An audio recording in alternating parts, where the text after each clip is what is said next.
Peoples party के किसी forum पर वफाक और पंजाब हुकूमत में शमूलियत का मामला ज़ेर गौर नहीं।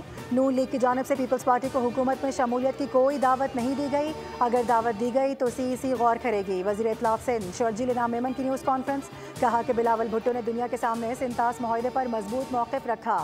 आलमी अदालत के फैसले का क्रेडिट बिलावल भुट्टो को जाता है।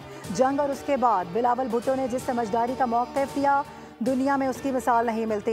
शर्जील मेमन ने कहा कि सिंध हुकूमत सूबे में बेहतरी के लिए कोशा है। पीपल्स पार्टी ने सिंध भर में सड़कों का जाल बिछाया है। हमने एनर्जी पर फोकस रखा कि इलेक्ट्रिक नाकाम हो चुकी है। 12 घंटे लोड शेडिंग हो रही है।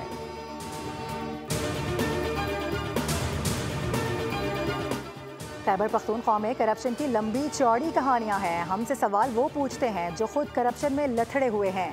मरियम नवाज हुकूमत दौर की कोई ऑडिट रिपोर्ट सामने नहीं आई है।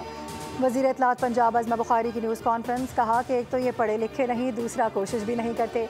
सोशल मीडिया पर मरियम नवाज के खिलाफ मनफी मुहिम जिहालत के सिवा कुछ नहीं। मुल्क के शैतान सोशल मीडिया पर नफरत फैलाते हैं। PTI ने नवाज शरीफ दौर में लॉन्च किया गया हेल्थ कार्ड चोरी किया। PTI को मनफी सियासत छोड़ देनी चाहिए।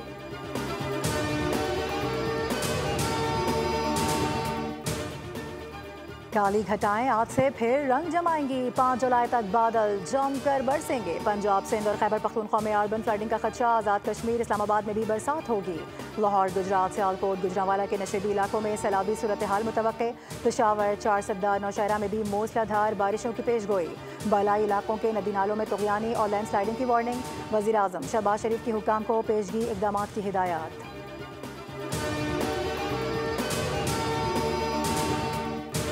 और स्वात में रेस्क्यू एंड सर्च ऑपरेशन का चौथा रोज़। लापता बच्चे की तलाश बदस्तूर जारी है।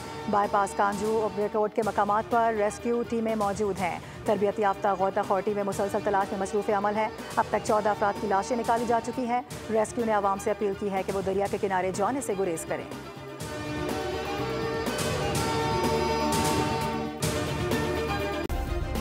सब्सक्राइब करें और बेल दबाएं ताकि कोई खबर रह न जाए।